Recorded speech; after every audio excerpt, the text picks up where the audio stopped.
in the remote farming community outside Sedalia, Missouri, during the summer of 1867, 8-year-old Timothy Caldwell became the subject of the most disturbing medical case study ever documented in the American Midwest. The region's only physician, Dr. Samuel Harding, filled 3 leather-bound journals with observations of a child whose behavior defied every principle of human nature known to 19th-century medicine.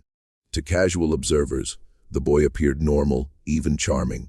But medical science of the era simply could not explain what lay beneath his innocent exterior.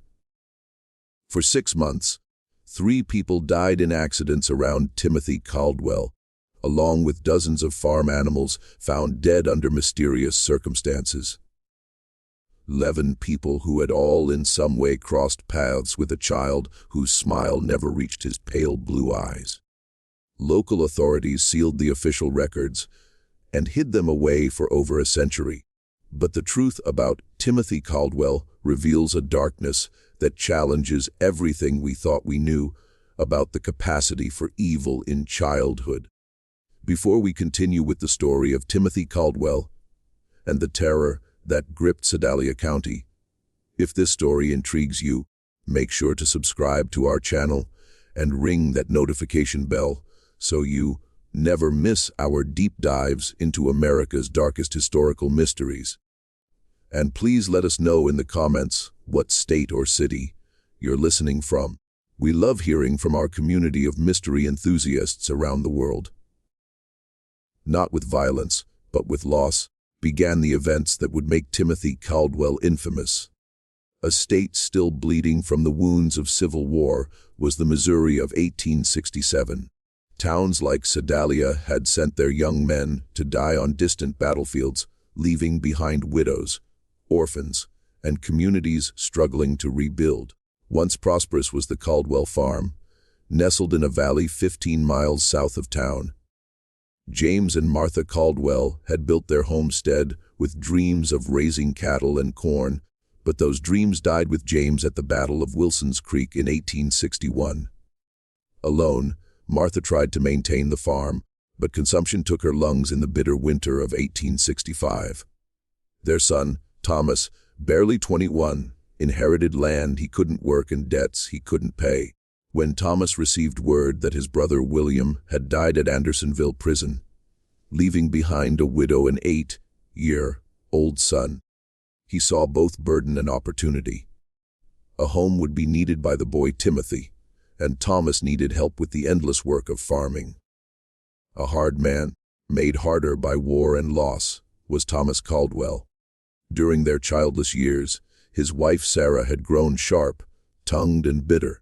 Neither was particularly suited for raising a child, especially one who arrived at their door in the spring of 1866, carrying nothing but a small cloth bag and eyes that seemed far too old for his young face.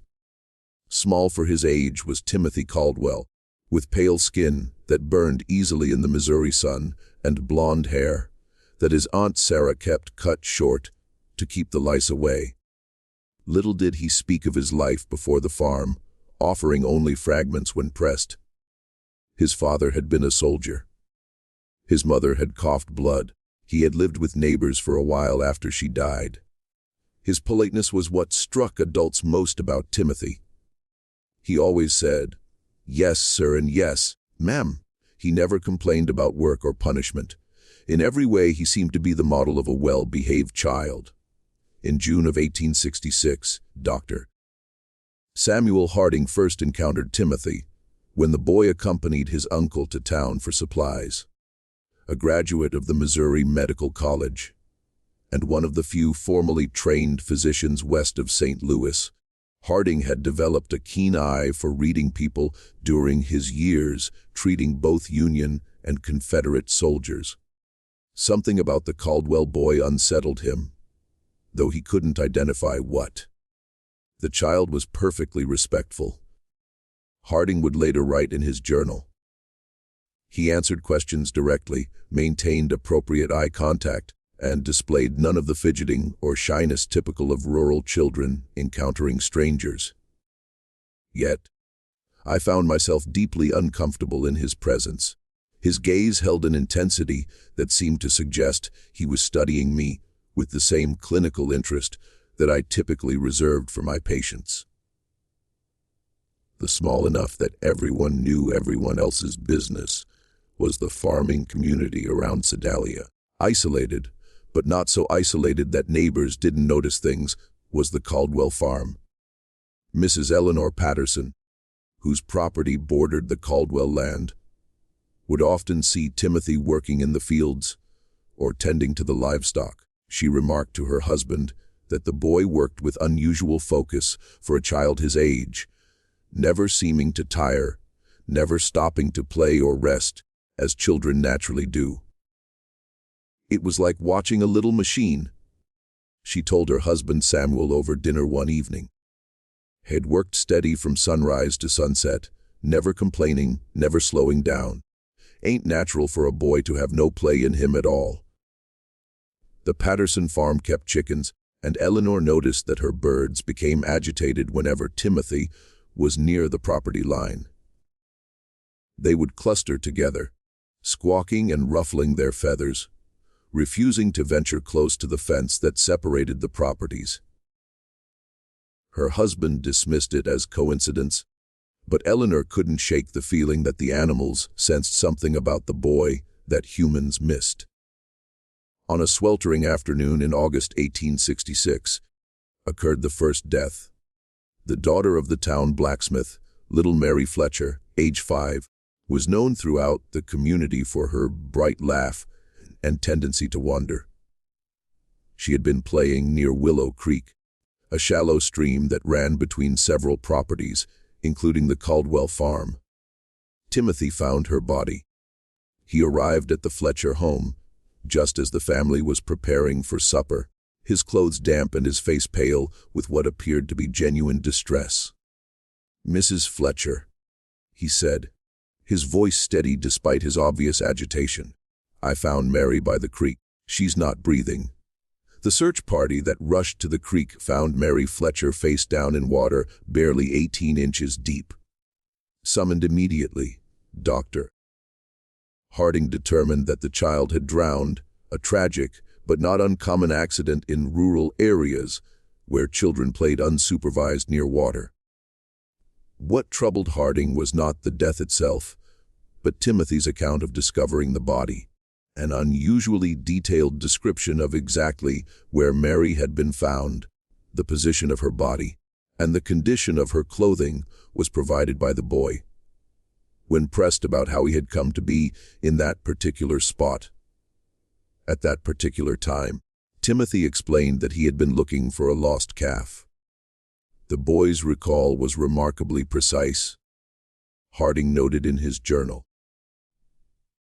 He could describe the exact position of the deceased child's limbs, the way her dress had been caught on a submerged branch, even the color of the water around her face. Such attention to detail seemed unusual for a child who claimed to be frightened and upset by the discovery. When questioned, Thomas Caldwell confirmed that one of their calves had indeed gone missing that morning, and that he had sent Timothy to search the creek area.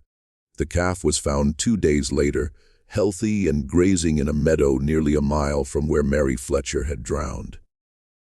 Devastated by their loss, the Fletcher family received Timothy's sympathy with gratitude. He had, after all, been the one to find their daughter and alert them immediately. At the funeral, Timothy sat quietly with his aunt and uncle, his head bowed respectfully throughout the service. When the family thanked him for his quick action in alerting them, he accepted their gratitude with appropriate solemnity. "I wish I could have found her sooner," he told Mary's father, his voice carrying just the right note of regret and sorrow. But Eleanor Patterson, watching from across the church, noticed something that nagged at her for days afterward. When Mary Fletcher's mother collapsed in grief during the service, when the sight of the small coffin reduced grown men to tears, Timothy Caldwell's expression never changed. His head was bowed in apparent sorrow, but when he thought no one was looking, his pale blue eyes remained dry and watchful, taking in every detail of the scene around him. 3 weeks later came the second death. A Norwegian immigrant who had worked as a logger before arthritis forced him into retirement, old Henrik Larsson, was found at the bottom of a rocky outcrop known locally as Devil's Bluff. The bluff overlooked the creek where Mary Fletcher had drowned, and Henrik was known to climb there regularly to check on the wild beehives he tended. Once again, Timothy Caldwell was involved in the discovery. He had been walking home from town when he spotted something unusual at the base of the bluff. "I saw Mr. Larsson's hat caught on a thorn bush," Timothy told the gathering crowd.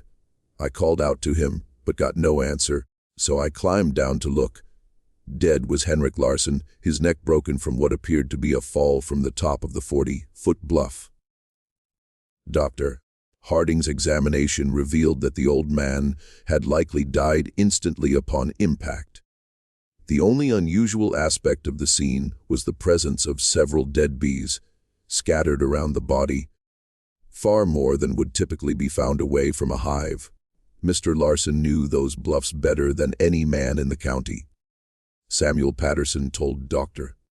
Harding after the examination. He'd been climbing up there for 3 years. Never had so much as a stumble. Don't make sense he'd fall now.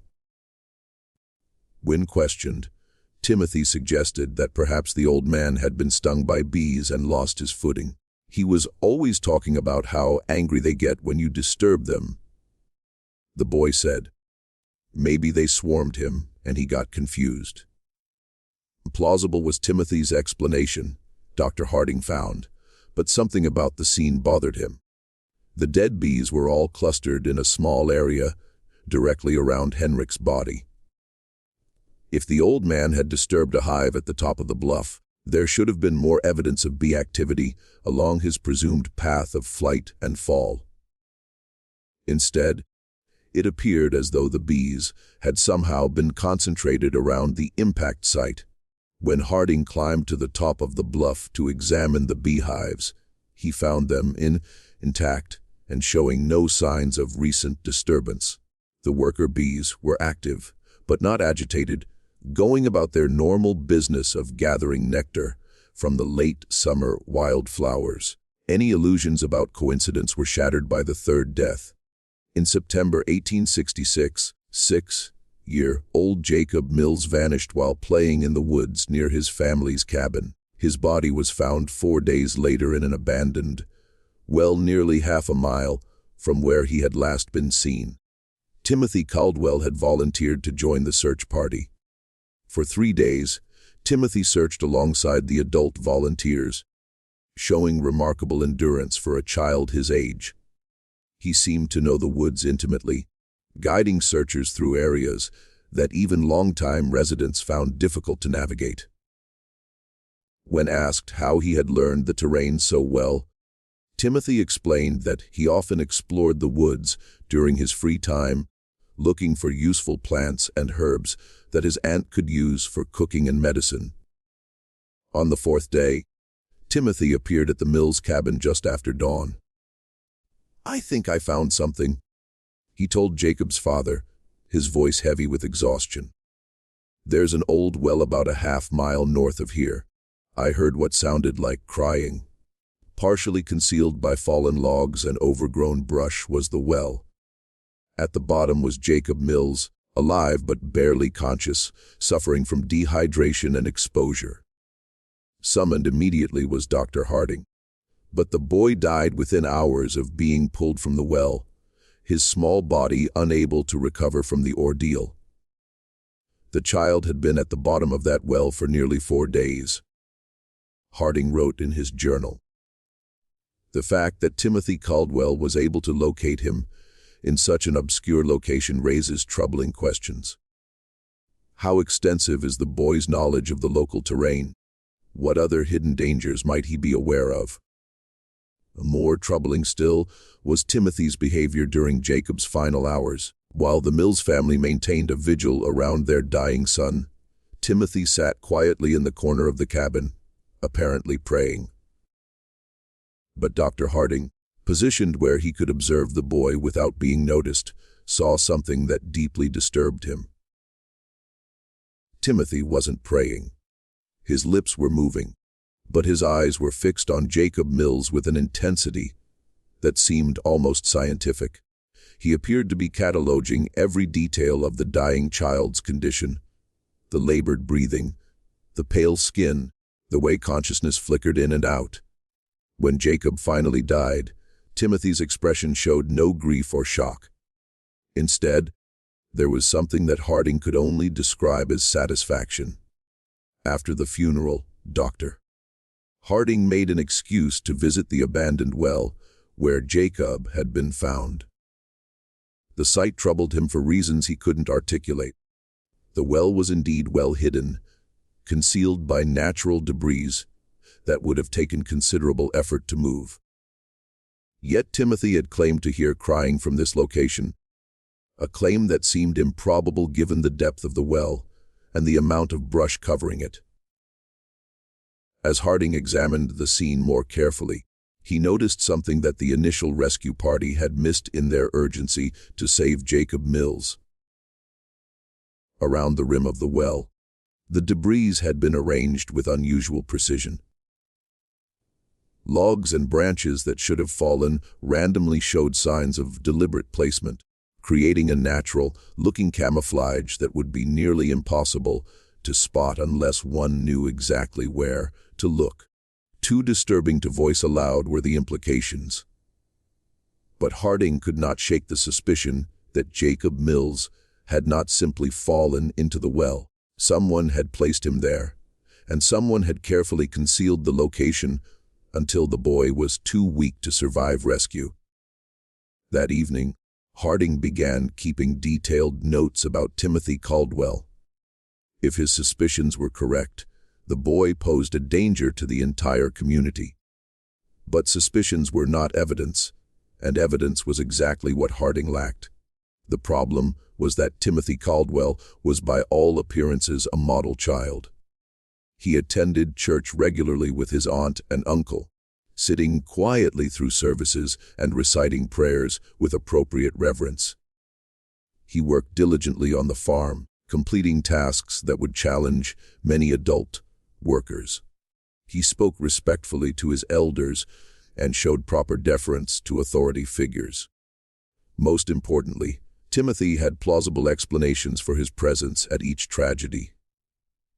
He had been looking for a lost calf when he found Mary Fletcher. He had been walking home from town when he spotted Henrik Larsson's hat. He had volunteered to help search for Jacob Mills, as any concerned member of the community would do. But Harding's medical training had taught him to look beyond surface appearances.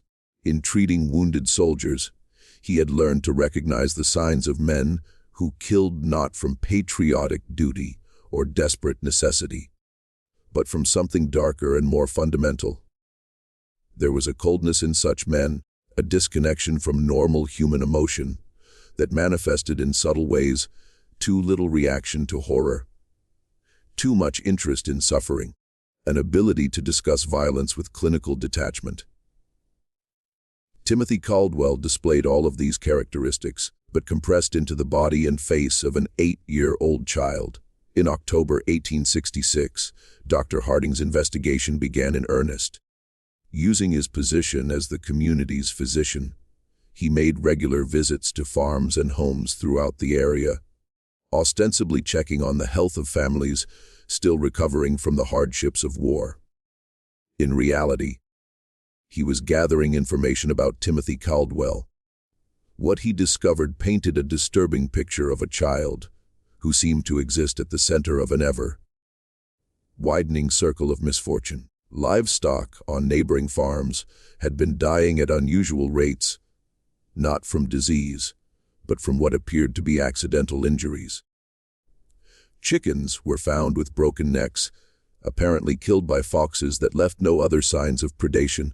Pigs suffered mysterious wounds that became infected and led to death. Horses developed sudden lameness that forced farmers to put them down. To Dr. Harding, Mrs. Eleanor Patterson confided that she had lost 17 chickens in the past 2 months. "It's the strangest thing," she said. "They're dying 1 or 2 at a time, always found in the morning with their necks broken clean. My husband thinks it's foxes, but I've never seen fox sign around the coop. And the way they're killed, it's too neat, too." When Harding examined the most recent casualties, he found evidence that supported Eleanor's suspicions. The chickens had been killed with precise force, applied to specific points on their necks, a technique that required considerable knowledge of anatomy. It was not the random violence typical of predator attacks, but something much more deliberate and controlled. On other farms, similar patterns emerged. James Wickham had lost 3 calves to what he described as freak accidents. Animals that had somehow managed to strangle themselves on ropes or wedge their heads in fence rails in ways that defied logical explanation. Robert Dunham's prize bull had fallen into a ditch and broken its leg despite being one of the most sure-footed animals in the county. In every case, the affected farms were within walking distance of the Caldwell property, and in several instances, neighbors reported seeing Timothy in the vicinity. Around the time of the incident, I saw him walking along our fence line the morning before we found the calf, James Wickham told Dr. Harding. "Thought it was odd, him being so far from home, but the boy was always polite when he saw me, waved, and called out a greeting like he was taught proper." During his routine medical visits to the Caldwell farm, Dr. Harding also began paying closer attention to Timothy's behavior. The boy was always present during these visits, standing quietly while Dr. Harding examined his aunt and uncle for the various ailments common to farming life. But Harding noticed that Timothy watched these examinations with unusual interest, asking questions about anatomy and medical procedures that seemed advanced for a child his age. "How do you know if someone's really dead?" Timothy asked during one visit, his tone casual as if discussing the weather. "Sometimes people just look like they're sleeping." When pressed to explain his curiosity, Timothy said he was concerned about being able to help if someone was hurt while he was alone on the farm. "Uncle Thomas says I need to know how to handle emergencies since we're so far from town," he explained. Reasonable was the explanation. But something about the question disturbed Dr. Harding. There was a clinical quality to Timothy's interest in death and injury that went beyond normal childhood curiosity. The boy asked about the mechanics of dying, how long it took, what signs to look for, whether people could survive various types of trauma, with the same detached interest that a medical student might show when studying cadavers. During these conversations, Harding began testing Timothy's knowledge with deliberately false information, claiming that certain injuries were fatal when they were not, or that specific symptoms indicated particular conditions.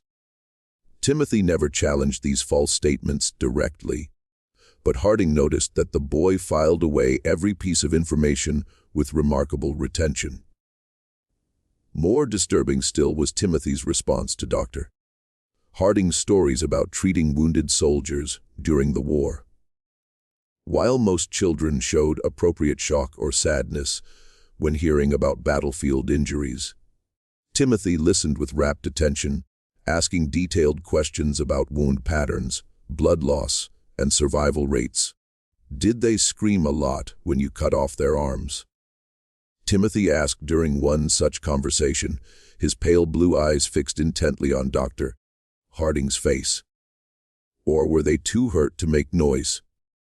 Delivered in Timothy's characteristically polite tone, the question sent a chill through Dr. Harding that he would never forget. By November 1866, Dr. Harding had filled nearly 2 complete journals with observations about Timothy Caldwell. The picture that emerged was that of a child who possessed an adult's understanding of violence and death, combined with a complete absence of normal human empathy. But documentation was not the same as evidence. And evidence was what Harding would need if he hoped to protect the community from what he increasingly believed was a dangerous predator. The opportunity to gather that evidence came when Thomas Caldwell injured his back during the fall harvest. The injury required bed rest and daily medical visits, giving Dr. Harding unprecedented access to the Caldwell household. During these visits, he began engaging Timothy in longer conversations, carefully probing to understand the extent of the boy's knowledge and the nature of his thoughts. What he discovered exceeded his worst fears. Timothy Caldwell had been conducting experiments on living creatures for months, possibly years. Using a combination of careful questioning and direct observation, Dr. Harding determined that the boy had been systematically capturing and torturing small animals, studying their responses to various forms of injury and distress. During one of their conversations, Timothy had mentioned a cave, describing it as a place where he went to think and be alone. When Dr. Harding investigated the site, he found a carefully organized collection of animal bones, crude surgical instruments fashioned from farm tools, and a series of detailed drawings that documented various experiments in torture and mutilation. The drawings were the most disturbing discovery. Rendered with surprising artistic skill for a child, they showed rabbits, squirrels, birds, and larger animals in various stages of dissection and injury. Each drawing was accompanied by notes written in Timothy's careful handwriting describing the animal's reactions, the time it took to die, and observations about which methods caused the most suffering. Subject remained conscious for approximately 10 minutes after removal of eyes. Read one notation beside a detailed drawing of a rabbit. Vocalizations decreased gradually. Movement ceased after application of pressure to throat. Dr. Harding realized that Timothy had been using the community's animals as subjects for increasingly sophisticated experiments in cruelty.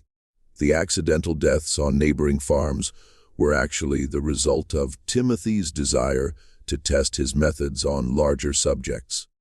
But the most chilling discovery was a newer set of drawings that showed human figures instead of animals. These sketches depicted children and adults in various poses of distress and injury, each accompanied by speculative notes about human anatomy and potential methods of causing harm. One drawing showed a figure that was unmistakably Mary Fletcher, the first child to die. Another depicted Henrik Larsson. A third showed Jacob Mills at the bottom of a well, with detailed annotations about the effects of dehydration and exposure on the human body. Timothy Caldwell had not simply been present when these people died. He had planned their deaths, executed those plans with methodical precision, and documented the results for future study. As Dr. Harding would soon discover, the horror in Sedalia County was far from over. If this story is giving you chills, share this video with a friend who loves dark mysteries. Hit that like button to support our content, and don't forget to subscribe to never miss stories like this. Let's discover together what happens next. An impossible situation was faced by Dr. Harding. The evidence in the cave proved that Timothy Caldwell was responsible for multiple deaths, but that evidence had been obtained through what amounted to illegal search. Moreover, the idea that an 8-year-old child could be a calculating murderer was so far outside the accepted understanding of human nature that no court would accept such a claim. No framework for understanding antisocial personality disorder or psychopathy existed in the medical science of 1867. The prevailing belief was that children were inherently innocent, corrupted only by bad influences or traumatic experiences. The idea that a child could be born without the capacity for empathy or moral reasoning was literally inconceivable to most people. Dr. Harding knew that if he presented his findings to local authorities, he would likely be dismissed as a man whose mind had been damaged by too many years of treating war casualties. The evidence would be explained away. Timothy would be defended as a traumatized orphan acting out his grief, and the killings would continue. Instead, Dr. Harding decided to confront Timothy directly. During his next visit to the Caldwell farm, he asked the boy to walk with him to check on the livestock in the far pasture. Once they were alone, Dr. Harding revealed what he had discovered in the cave. Not what Dr. Harding had expected was Timothy's reaction. The boy showed no surprise, no denial, no fear at being caught. Instead, he listened calmly as Dr. Harding described the drawings and notes, occasionally nodding as if confirming the accuracy of the doctor's observations. "You're not going to tell anyone," Timothy said when Dr. Harding finished speaking. It was not a question or a plea, but a statement of fact delivered with absolute confidence. "Why wouldn't I?" Dr. Harding asked, genuinely curious about the boy's reasoning. Timothy smiled, the first genuine expression of emotion that Dr. Harding had ever seen on his face. "Because no one would believe you," he said, "and because you're curious about what I'll do next." The boy was right on both counts. Dr. Harding knew that his claims would sound like the ravings of a man losing his sanity. But Timothy had also identified something that the doctor was reluctant to admit, even to himself, a scientific fascination with observing the development of what might be the most dangerous human being he had ever encountered. "How long have you been doing this?" Dr. Harding asked. "Since I was 5. Timothy replied matter-of-factly. "Maybe earlier. I started with insects, then mice, then bigger things. It's interesting to see how different animals react to the same treatments. And the people who died..." Timothy shrugged. "They were experiments, too. I wanted to see if people would react the same way as animals. They do mostly, but they're better at understanding what's happening to them. That makes it more interesting." A chill that had nothing to do with the November air was felt by Dr. Harding. "What are you planning to do next?" Timothy considered the question seriously before answering. "I need to find out what happens when you hurt someone who trusts you completely, someone who wouldn't suspect anything until it was too late." The implication was clear. Timothy was planning to kill his aunt and uncle. Dr. Harding knew he had perhaps days, possibly only hours, before Timothy acted on his plans. The boy had revealed his intentions with the casual confidence of someone who believed himself untouchable. And past experience suggested that Timothy did not delay once he had decided on a course of action. That evening, Dr.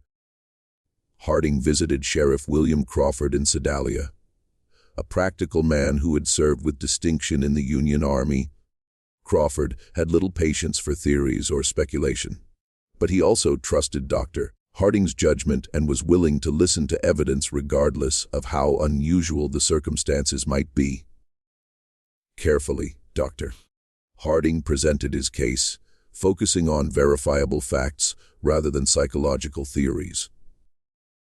He showed Crawford the drawings and notes from the cave, pointed out the pattern of deaths and accidents surrounding Timothy, and documented the boy's unusual knowledge of anatomy and violence.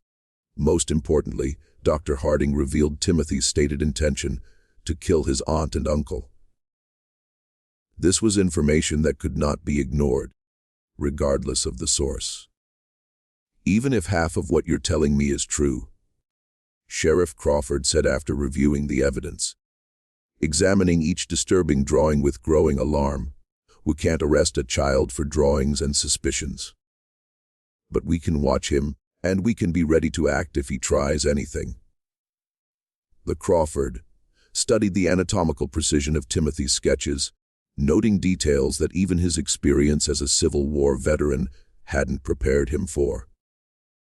The two men spent hours developing their strategy, bringing in Crawford's most trusted deputies, men who had served under him during the war, and could be counted on to remain steady under pressure.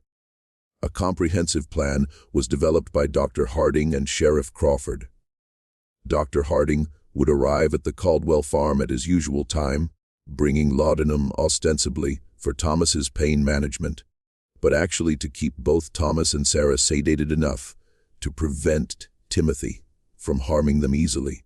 Sheriff Crawford and his deputies would position themselves strategically around the farm property, close enough to respond quickly, but far enough away to avoid detection.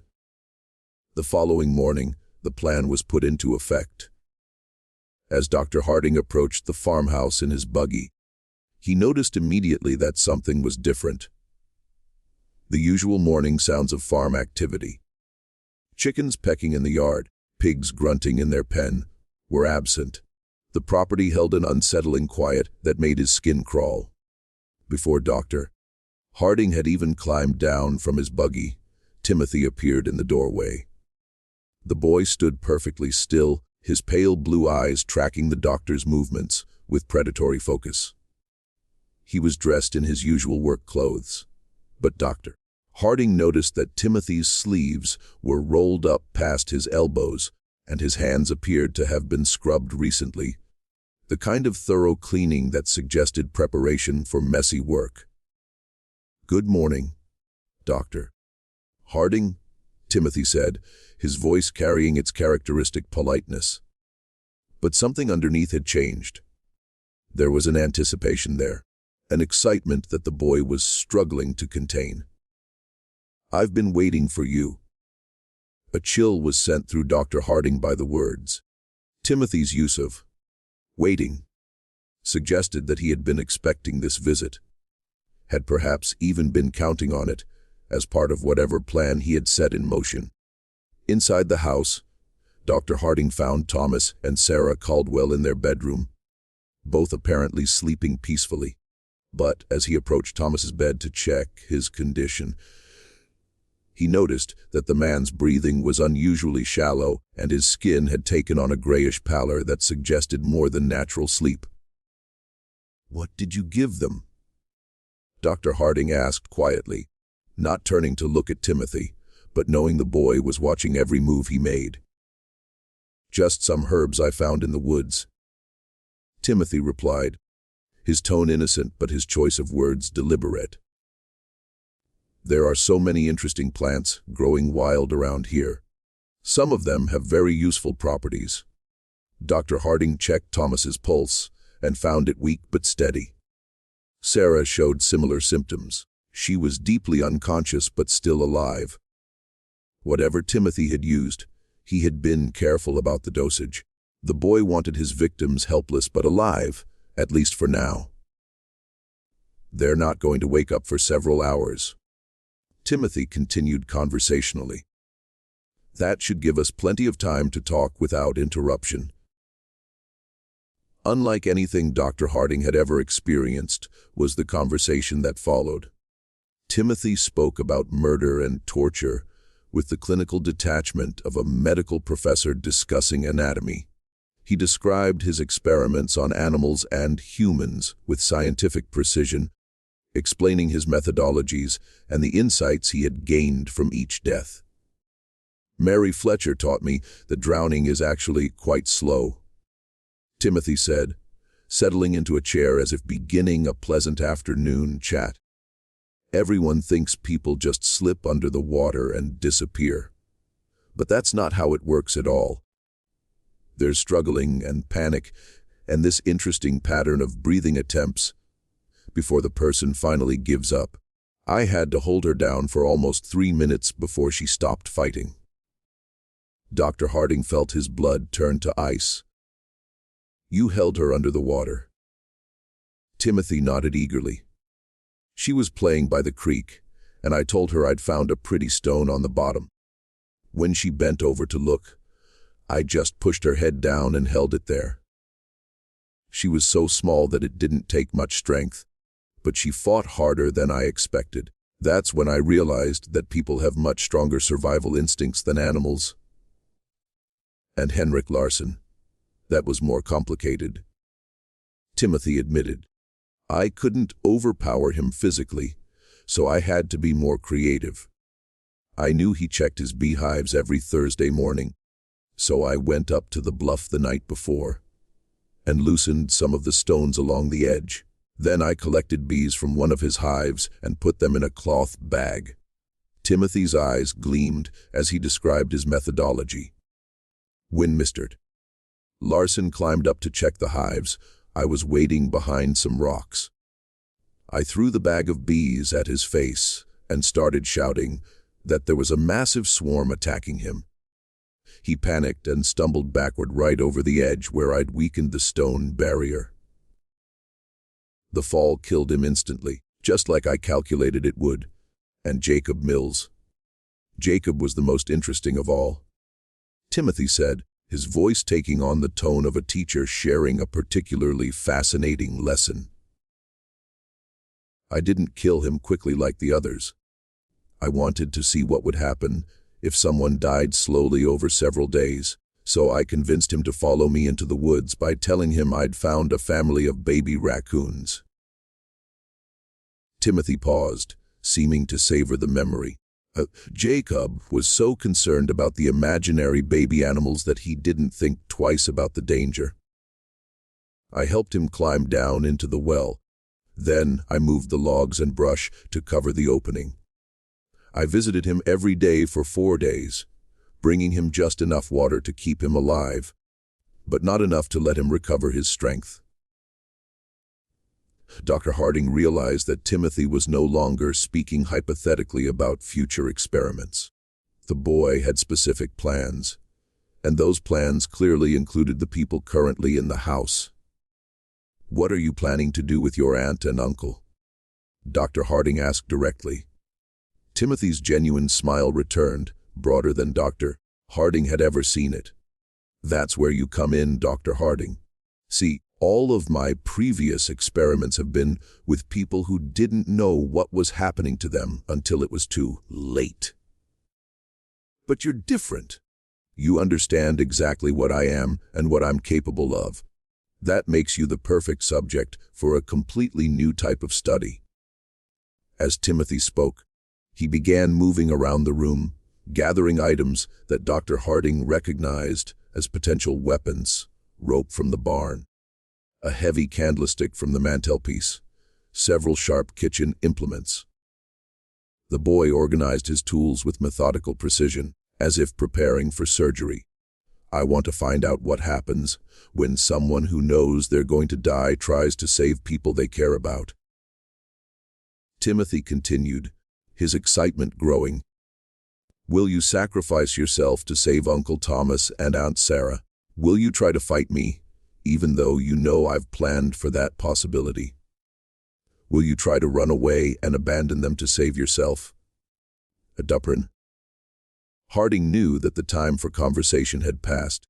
Timothy had revealed enough of his plans to make clear that everyone in the house was in immediate mortal danger. He drew the pistol from his medical bag and pointed it at the boy. Step away from the knives, Timothy, Dr. Harding said. His voice steadied despite his racing heart. Timothy looked at the pistol with interest rather than fear. That's a Navy Colt, isn't it? He asked conversationally. I've seen pictures of them in books about the war. How many bullets does it hold? 6. Dr. Harding replied automatically, then immediately regretted providing the information. And how many people are you trying to protect? Timothy asked. There's Uncle Thomas, Aunt Sarah, yourself, and presumably the 3 law enforcement officers outside. That's 6 people, if my counting is correct. So even if you shoot me, you'll have used up all your ammunition. A closer moved Timothy, no longer bothering to stay out of pistol range. You want to know how I became what I am, he said, his voice taking on an almost hypnotic quality. "You want to understand whether I was born this way, or whether something made me this way. You want to know if there are others like me, and how to recognize them before they start killing." Each statement was true, and Timothy's ability to identify and exploit Dr. Harding's intellectual curiosity was as frightening as his capacity for violence. The boy understood people well enough to predict their behavior and manipulate their responses, even when they knew they were being manipulated. As Timothy approached his sleeping uncle with a length of rope in his hands, the confrontation came. Dr. Harding stepped forward to intervene, but Timothy moved with surprising speed and strength, producing the kitchen knife and slashing at the doctor's arm. Brief but violent was the struggle that followed. Timothy fought with the desperate ferocity of a cornered animal, using the knife with skill that spoke of considerable practice. The boy was smaller and weaker than Dr. Harding, but he was also faster and more agile, and he fought with the calculated precision of someone who had studied anatomy extensively. Dr. Harding managed to grab Timothy's wrist and twist until the boy dropped the knife. But Timothy immediately produced another blade from his clothing. It became clear that the boy had prepared multiple weapons and positioned them strategically throughout the house. The sound of their fight brought Sheriff Crawford and his deputies running from their concealed positions. They burst through the back door to find Dr. Harding struggling with Timothy, while Thomas and Sarah Caldwell lay unconscious on their bed, apparently unaware of the violence occurring around them. Deputy Mitchell quickly subdued Timothy, while Dr. Harding caught his breath and checked on the unconscious couple. When the dust settled, Timothy Caldwell sat calmly in the corner of the room, his clothes torn and his face bloodied, but his pale blue eyes still holding that same cold intelligence that had first disturbed Dr. Harding so many months earlier. "You can't prove anything," Timothy said as the deputies secured him with ropes. "Nobody will believe that a child did all those things." Sheriff Crawford looked down at the boy with a mixture of disgust and fascination. "Maybe not," he said, "but we don't have to prove everything. Attempting to murder your family is enough to see you locked up regardless of your age." Timothy smiled at that, the same genuine expression of emotion that Dr. Harding had seen the day before. "You won't hang me," he said with absolute confidence. "I'm too young and I'm too interesting. Someone will want to study me instead." Just when we thought we'd seen it all, the horror in Sedalia County intensifies. If this story is giving you chills, share this video with a friend who loves dark mysteries. Hit that like button to support our content, and don't forget to subscribe to never miss stories like this. Let's discover together what happens next. Wrong about his fate, but right about the impossibility of proving his crimes, was Timothy Caldwell. When Sheriff Crawford attempted to present the evidence from the cave to county prosecutors, he encountered exactly the resistance that Dr. Harding had predicted. The drawings and notes were dismissed as the products of a disturbed child, acting out trauma from his parents' deaths. The pattern of accidents and deaths was attributed to coincidence compounded by Timothy's unfortunate habit of being helpful during emergencies. However, the attempted murder of Thomas and Sarah Caldwell could not be explained away. 3 law enforcement officers had witnessed Timothy attacking his sleeping relatives with clear intent to kill. Even the most sympathetic observers could not argue that an 8-year-old boy would attack family members with a knife unless something fundamental was wrong with his character. No framework for dealing with violent children existed in the legal system of 1867. Timothy was too young for adult prosecution, but too dangerous for simple placement in an orphanage or reformatory. The case created unprecedented challenges for Missouri's justice system, attracting attention from legal scholars and medical professionals throughout the region. After weeks of legal wrangling and consultation with experts from as far away as Boston and Philadelphia, a compromise was reached. Timothy would be remanded to the custody of the Missouri State Hospital for the Insane in Fulton, where he would be studied and treated by the most advanced alienists available in the region. No one completely was satisfied by the decision. Prosecutors wanted Timothy tried as an adult for murder, while defense attorneys argued that no child so young could be held responsible for his actions. Medical professionals were divided between those who believed Timothy could be rehabilitated and those who considered him incurably dangerous.